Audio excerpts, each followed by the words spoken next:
Alhamdulillah, salatu wassalamu ala rasulillah wa ala alihi wa sahbihi wa man tabi'ahum bi ihsanin ila yaumiddin. Asyhadu an la ilaha illallah wahdahu la syarikalah wa asyhadu anna Muhammadan abduhu wa rasuluh alladzi la nabiyya ba'dah. Alhamdulillah, ikhwata fillah, kita kembali lagi di dalam majelis ilmu yang kita lanjutkan seputar akhlak di hari ini.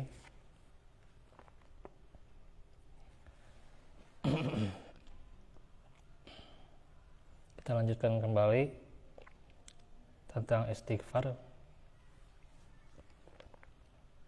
di mana kita sudah membaca keutamaannya dari hadis Huzaifah dan juga hadis Tabrani.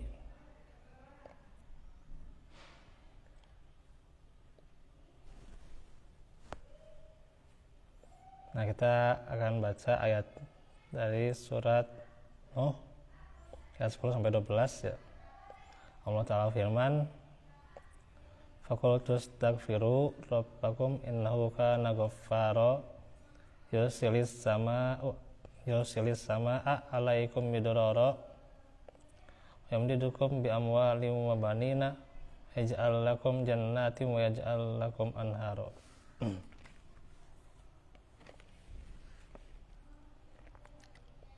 Maka aku berkata kepada mereka, mohonlah ampunan kepada Rabbmu, sungguh Dia Maha Pengampun. Niscaya Dia akan menurunkan hujan yang lebat dari langit kepadamu dan berbanyak harta dan anak-anakmu, dan mengadakan kebun-kebun untukmu dan mengadakan sungai-sungai untukmu. Ini menjelaskan bagaimana perintah kepada kaumnya Nabi Nuh, terkhusus ya kepada kita secara umum tentunya, untuk kita ambil ibrahnya agar beristighfar, karena Allah Maha Pengampun ya. Segala dosa Allah mengampuni,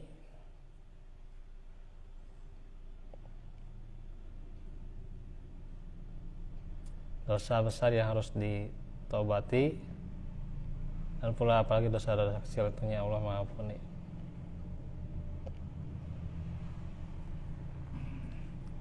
Selain itu juga bagaimana Allah menurunkan hujan yang lebat ya. Karena 7 tahun paceklik ya, di zaman Nabi Nuh itu ya, 7 tahun paceklik itu ya.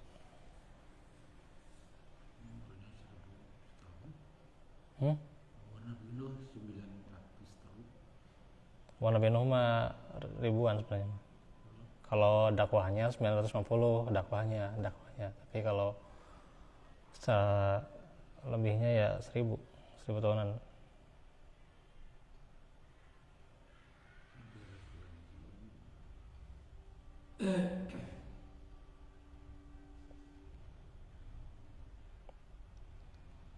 Selain itu juga diperbanyak harta dan anak-anak ya. Dan juga kebun-kebun disuburkan, adanya sungai-sungai, tentunya nikmat bagi orang-orang yang beristighfar ya.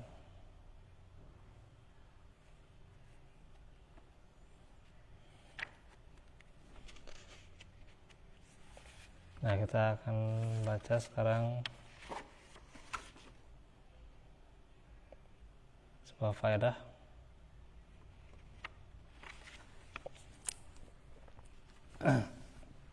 yang diceritakan oleh As-Sa'labi, anna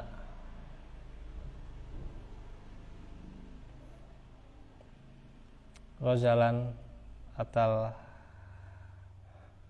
Hasan al-Basriyya radhiyallahu anhu. Sini Hasan Al-Basri pakai radhiyallahu anhu ya.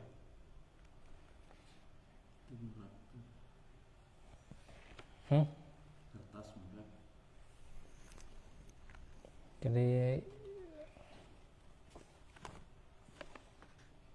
bahwasanya seseorang telah datang kepada Hasan Al-Basri, semoga Allah meridhoinya ya.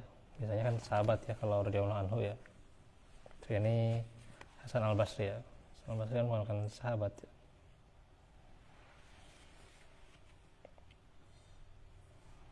Tapi tidak apa-apa ya.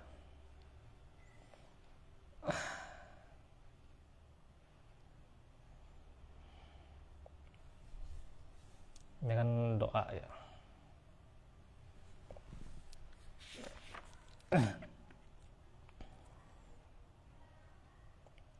Fasyaka ilaihil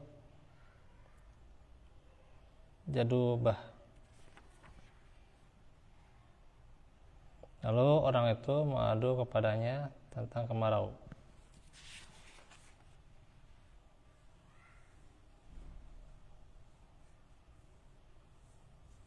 Faqala lahu Al-Hasan, maka Al-Hasan berkata, istaghfirillah, beristighfarlah kepada Allah. Wa tahu kharu fasyaka ilaihil faqra, dan datang kepadanya yang lain, lalu orang ini mengadu kepadanya tentang kefakiran. Faqala lahu istaghfirillah, maka Al-Hasan berkata lagi, beristighfarlah. Wa atahu akharu faqala ud'ullaha li an yarzuqani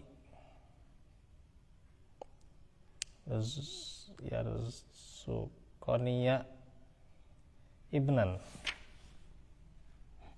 dan datang kepadanya yang lain, lalu orang ini berkata, mohon Anda memintakan untukku kepada Allah agar Allah menganugerahkan kepadaku seorang anak. Faqala lahu istaghfirillah, maka Al-Hasan berkata, beristighfarlah.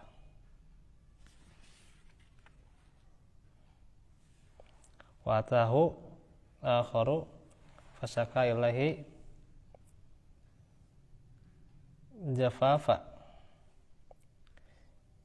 basatinihi faqala lahu istaghfirillah, dan datang kepadanya yang lain, lalu dia mengadu kepadanya tentang kekeringan kebun-kebunnya, maka Al-Hasan berkata kepadanya, beristighfarlah. Faqila lahu ataka rijalun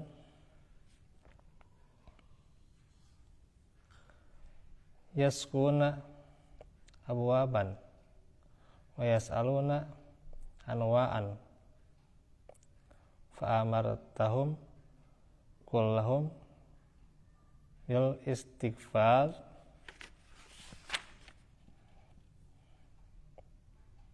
Lalu tanyakan kepada Al-Hasan, telah datang kepadamu orang-orang yang mengadu tentang masalah yang berbeda dan meminta beberapa urusan, lalu engkau memerintahkan mereka semua agar beristighfar. Faqala ma qultu min dati nafsi fi dalika syai'an. Lalu Al-Hasan menjawab, apa yang aku katakan itu bukanlah dari diriku sendiri. Ya.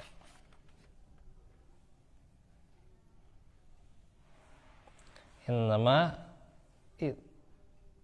tabartu fihi qaulullahi azza wa jal hikayatan an Nabihi Nuhin alaihi salam annahu qala liqaumi istaghfiru rabbakum al-ayah.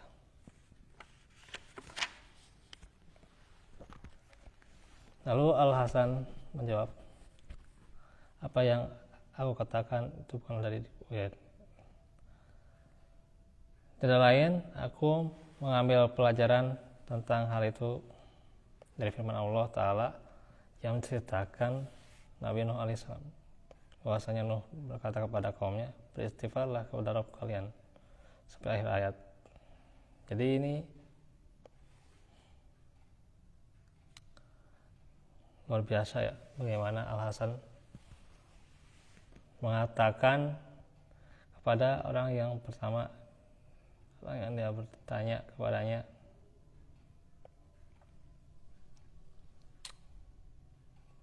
tentang kemarau, malah beristighfar ya gitu. Yang kedua tentang orang yang fakir, disuruh juga beristighfar. Yang ketiga ingin seorang anak, disuruh juga beristighfar. Yang keempat ingin kebun-kebunnya subur, disuruh juga istighfar ya gitu. Kalau orang zaman sekarang bilang kenapa istighfar itu? Apa gunanya ya istighfar? Padahal inilah yang diterangkan dalam surah Nuh ya, ayat 10 sampai 12 tadi ya gitu. Yang memerintahkan beristighfar ya.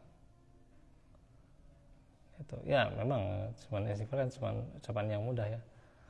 Ya kata orang mungkin itu cukup istighfar jangan.